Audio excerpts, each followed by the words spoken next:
بعضې کسان وي زموږ په سر باندې نمسلې درد راځي او درد داسې شدید درد وي چې موږ ته نه خوب راځي نه ته ناسته کولی شو نه ولاړه کولی شي په سر هم بې انتها درد وي داسې درد وي په یو ځای کې ته وي که څوک پکې میخ ټکوهي یا مطلب څوک داسې چې سټک باندې ټکوي راله سر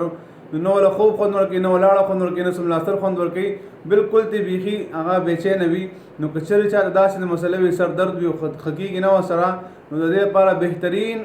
عمل لته خیم مجرب عمل لته خیم د قرآن مجید دی دا آیات مبارک اعوذ بالله بسم الله سره ولیکي او چې کله به سر باندې سر درد راځي هغه ځای کې دا